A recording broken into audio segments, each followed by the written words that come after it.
Hey YouTube, today I've got a different kind of video. So today we're going to be investigating idle power draw on graphics cards when you have 60 Hertz displays versus 120 Hertz versus 144 Hertz and multi-monitor and any kind of mixture of that. So for example, if you have like a 4K monitor plus a 1440p monitor, or if you have like a 60 Hertz panel on one monitor plus a 144 Hertz monitor on another monitor, what that actually does in terms of the graphics card's behavior. So just to kind of start, I'm going to show what it looks like on a RTX 3080 Ti.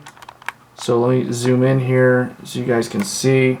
So this is my test computer. So we're equipped with a Ryzen 7 7700X, so typical really fast gaming CPU, and an RTX 3080 Ti, as you can see here. So right now we are running at, you can see in Windows, we've got the refresh rate set to 143.912. For some reason, NVIDIA doesn't round these up to the exact number, but this is technically 144 Hertz. And then this 119.998, that would be 120 Hertz. And then 60 Hertz would be the 59.9, etc. So we have that set to 144 on one of the monitors, and then the other monitor is also 144. So when we have the high refresh rate interval, the NVIDIA GPU, although I've noticed that it does slowly creep up in terms of temperature while idling because of the 0 RPM. I really don't like the 0 RPM mode, but we can see that the memory clock is 50.6, because that's really what you want to pay attention to, is the memory clock. And then the power draw for the board power is about 27 watts or so. So overall, this is kind of worst case scenario where both monitors are 144 Hertz. They're both 1440. So now if I were to change one of the monitors, so we'll change this monitor, the primary monitor. Let's go ahead and change this to 60 Hertz and see what happens.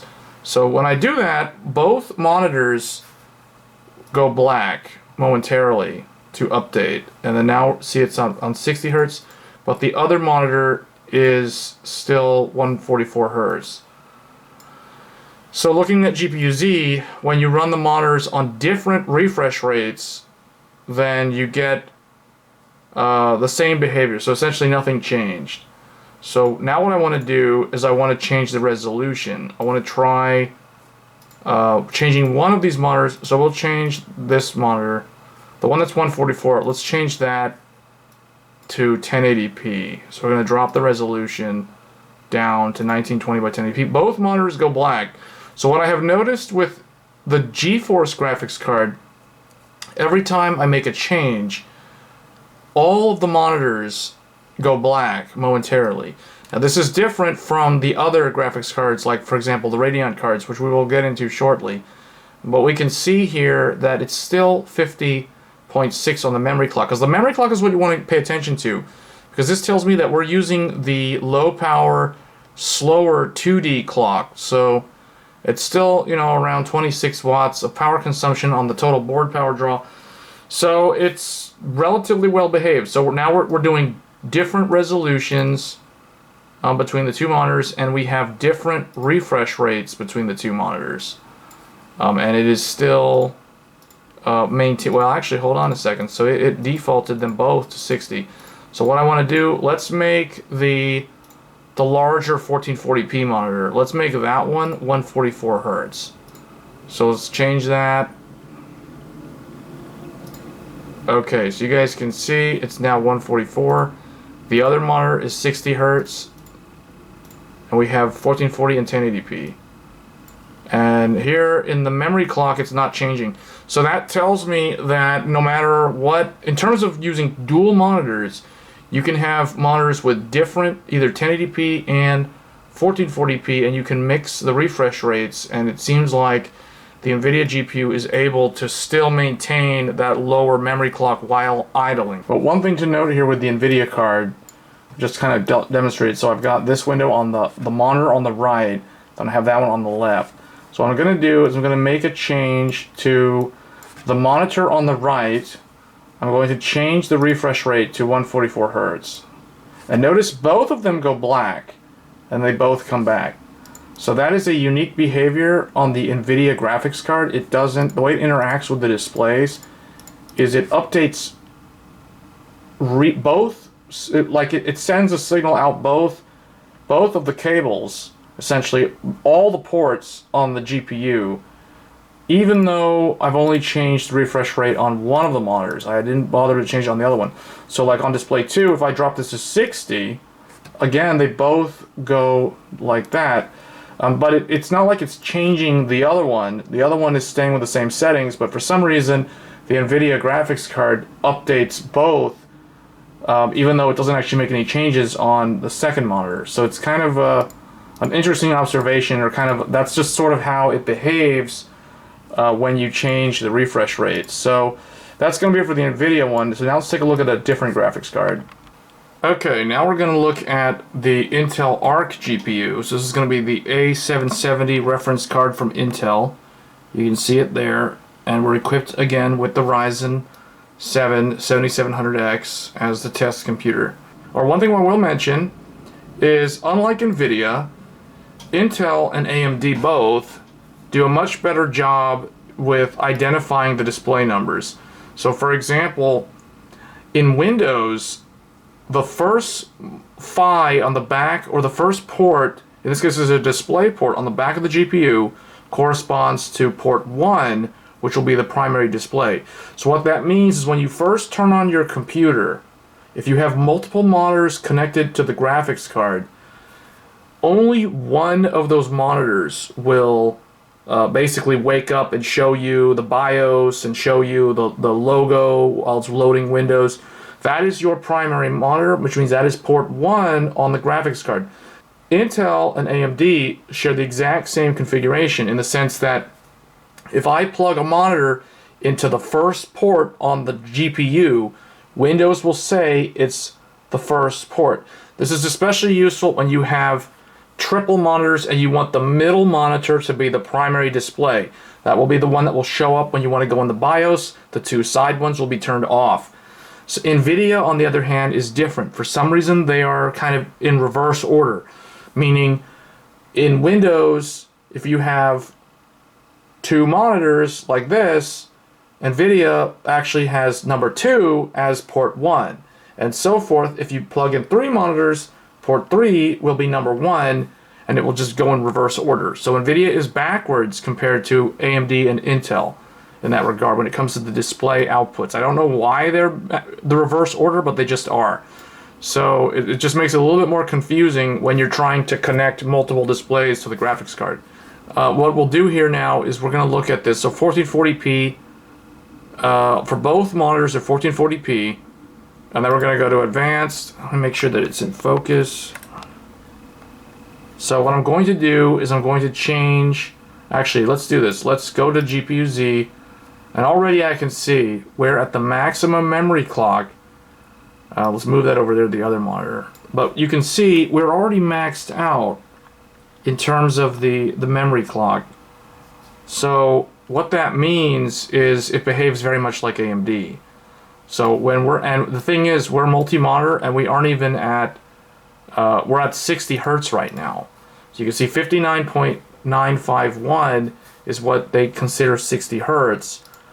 So Intel's kind of like a weird hybrid between AMD and NVIDIA, in the sense that it takes the bad aspect of NVIDIA, where it gives you this weird number for the refresh rate. I'd rather this just say 60, 100, 120, and 144. That's the way AMD does it, versus these weird, these decimal numbers here for the things. Now, I can tell what these are, you just round them up, but it looks sloppy to the user, right? Like if someone says, is your monitor at 144 hertz? If someone's not very technical, they might not really know. It's like 59.9. Like, what am I supposed to do, right? So, but that's kind of how they do that. So it's kind of like NVIDIA in that regard. And then it's very much like AMD. It takes this positive aspect from Radeon in the sense that the first port on the GPU, the first PHY, connects to the first display in Windows logically. So actually, that's actually really, really good. So let's go ahead and change the refresh rate here and see what happens. So let's just straight up go to 144. So notice I'm changing this monitor, and just like AMD, it updates only the monitor that I'm changing. It doesn't actually turn the other monitor black. So I'll illustrate that again. So over here, you guys can see this is on the right-hand monitor. Over here, the CPU-Z, and this one's on the left monitor.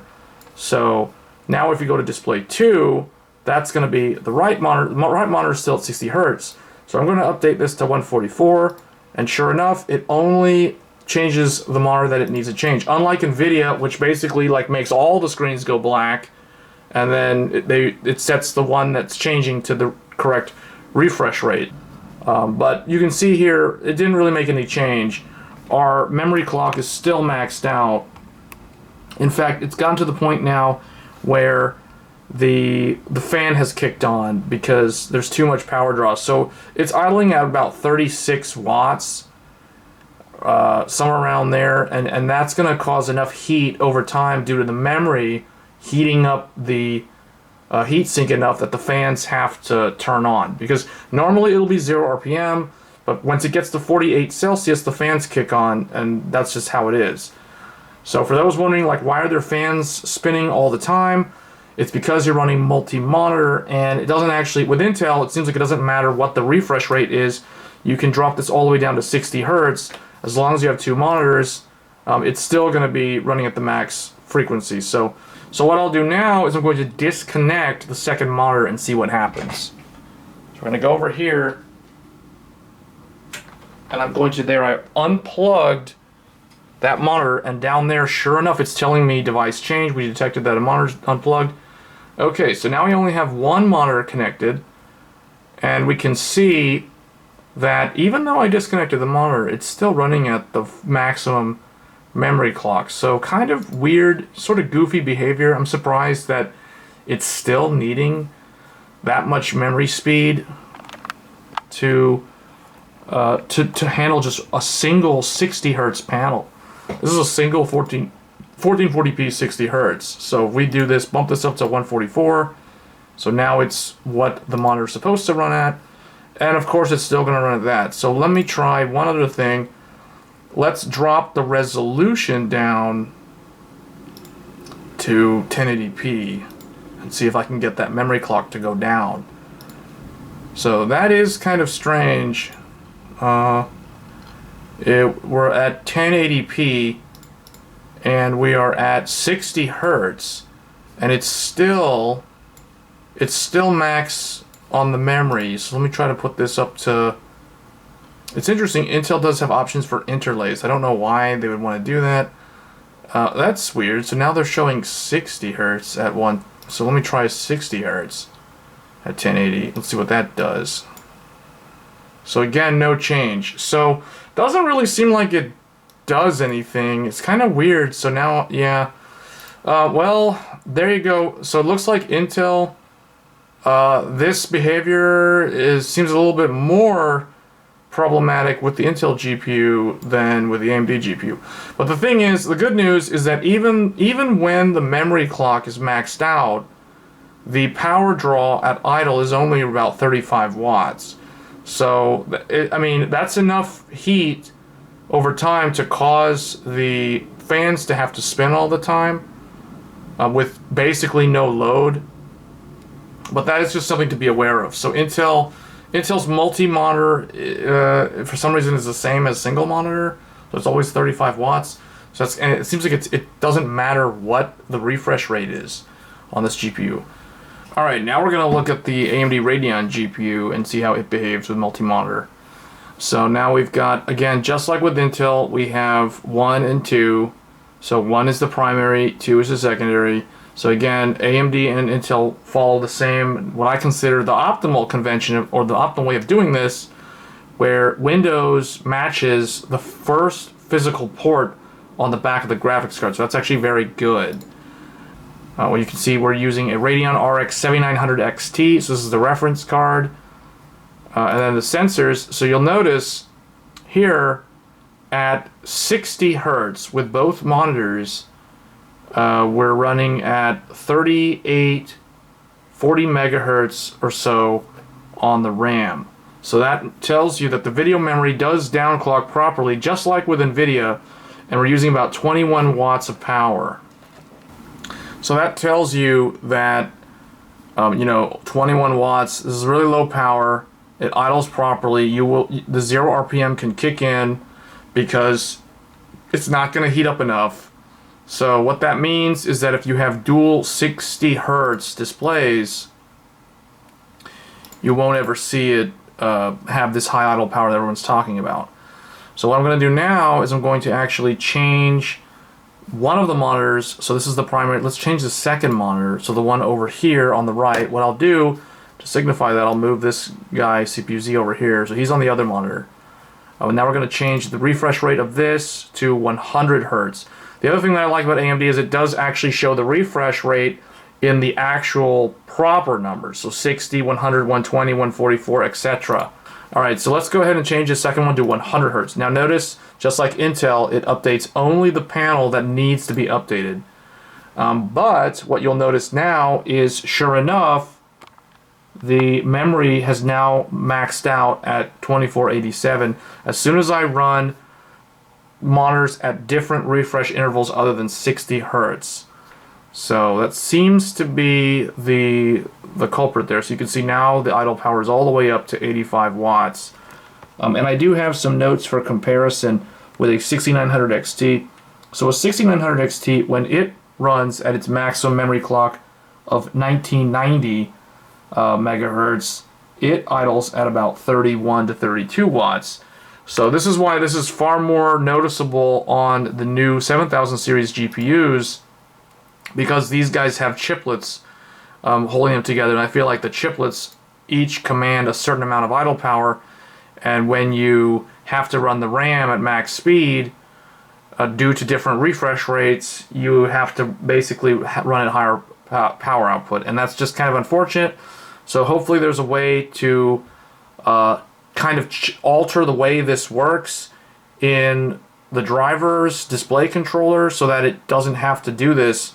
But it is a problem that has existed. I won't really say it's a problem. It's more of like it's a behavior with Radeon GPUs that has existed for a very long time. Going way, way back, maybe 10 years or more. At least the HD 7970 from 2012, 2011 time frame. But if we come back here, let's try to test a little bit different. Let's try to test a little bit of different configurations here. So what I'll do is I will change this back to 60. And you can see it's downclocking back. See, so we are getting back down to the 39, 40 megahertz and the good idle power. So it seems like if you have 60 hertz panels, you won't really encounter this issue. It's when you have high refresh is when you'll encounter this issue, or I guess this behavior with the graphics card. So now what I'll do is let's try keeping them both at 60. I'm going to try changing one of the monitors to 1080p. So we're going to take number 2, we're going to drop this down to 1080p. So what happens when we have two different resolution types? So here, it seems like it doesn't make a difference. So we have a 1440p 60 hertz on the left, and we have a 1080p on the right. You can see them there. And the 1080p monitor doesn't seem to influence the memory clock in any way. And the 1080p, that is not the native resolution of the monitor. The native resolution is 1440p. So I'm going to change that back. And I do like how Radeon does update the cycle really, really quick. So the monitor like refreshes to the correct resolution very quick. No black screen updates the way you see it on the NVIDIA card or the Intel card. Although the Intel card behaves very, very similar to the AMD card.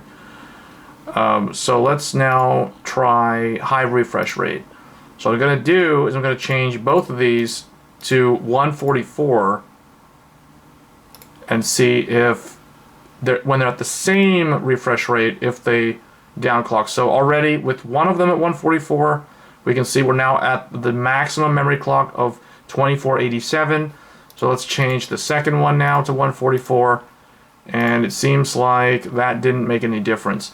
So that's going to cause the fan to turn on because it's going to cause it to ramp up to a higher idle temperature. So for those wondering why their fans turn on and are not running or are not off when idling, it's probably because you're running multi-monitors with high refresh rates. That's really the answer. Okay, now I'm going to do one more test.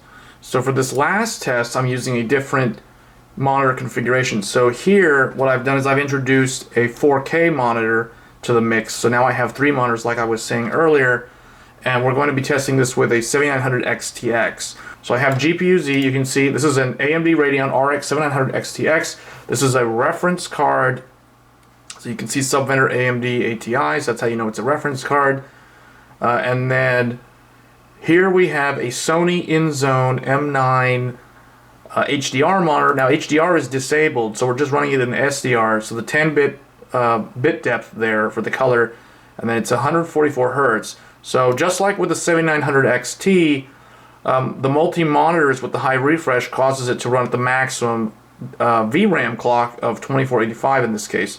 So what we'll do, you can see the two 1440p monitors that were featured earlier are here as well.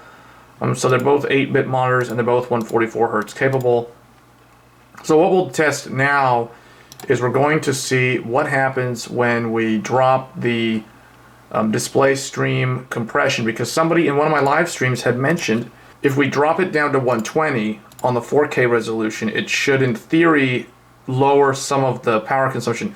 But I don't know if that's going to hold true here because of the other two monitors, because these other two monitors are also driving at 144 Hertz.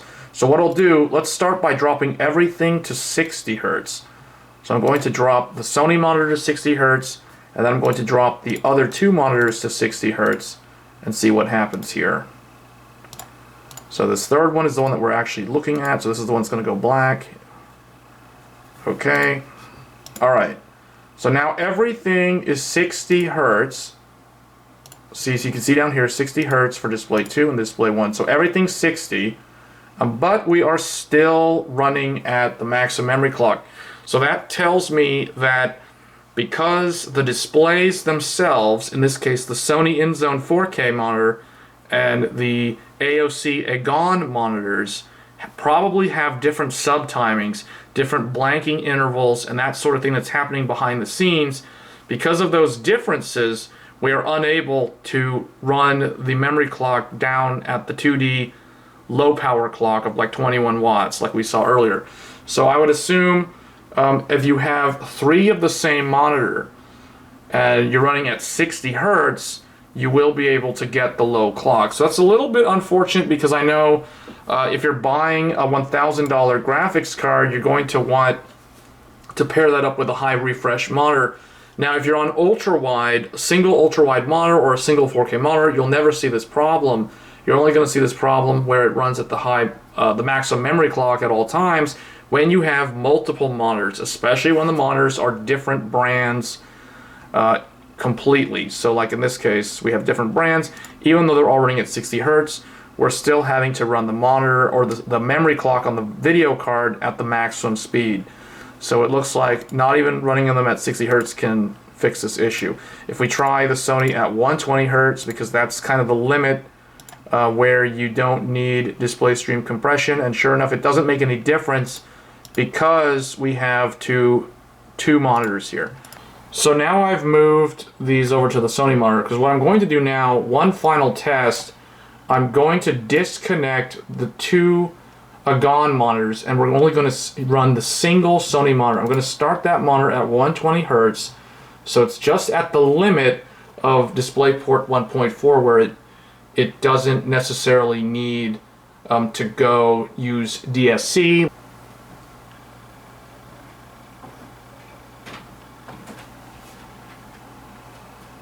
Okay, so I've disconnected the monitors, so now we're back to only a single 4K monitor. And this is interesting.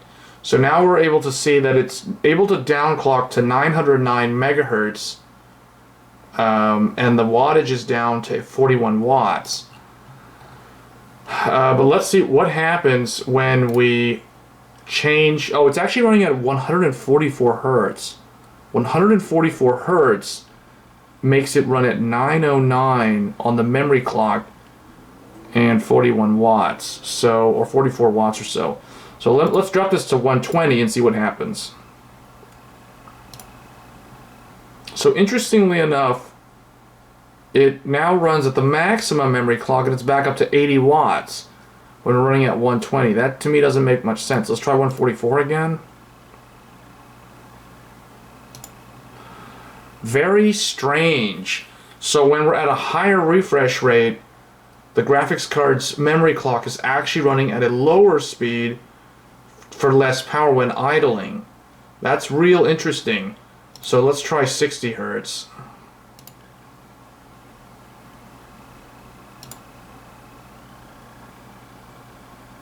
So at 60 hertz we are able to, as expected, drop down to the low power. So now the graphics card is only using 16 watts of power. So that's very interesting to see. With a single 4K panel, a single 60 hertz 4K panel only uses 16 watts of power on a 7900 XTX. So let's see the limit of this. Let's go to 95 hertz.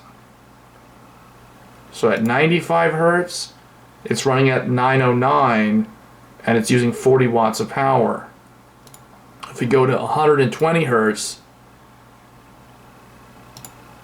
it runs at the maximum memory clock when using 120 hertz. So this could also be panel specific. It could be specific to the actual monitor. But this is how the Sony InZone M9 monitor causes the graphics card to behave. So what's interesting is 120 hertz on the Sony monitor actually makes it run at the maximum 3D speed on the VRAM, where 144 actually makes it run at an intermediary lower clock speed to save power. That is a very, very interesting thing. So that's going to be it for this video. I hope you guys found this this info useful. It's definitely something that I think the AMD driver team should look into, and as well as the Intel driver team as well, because it's something that I think both need to consider improving. But it seems like the AMD Radeon cards behave a little bit better than the Intel ones when it comes to 60 hertz monitors actually dropping the clock all the way down. So I hope you guys found this video useful. This is sort of a kind of a in-depth look at idle power on video cards when you have multiple monitors connected, as well as how it looks when you have a single panel disconnected. So if you like this sort of content, please leave a like. It does help me out. And if you really like this sort of content, feel free to subscribe and hit that bell icon for notifications. And with that said, I'm going to go ahead and get on out of here. Once again, thanks everybody for watching, and I will see you guys in the next one. Thanks.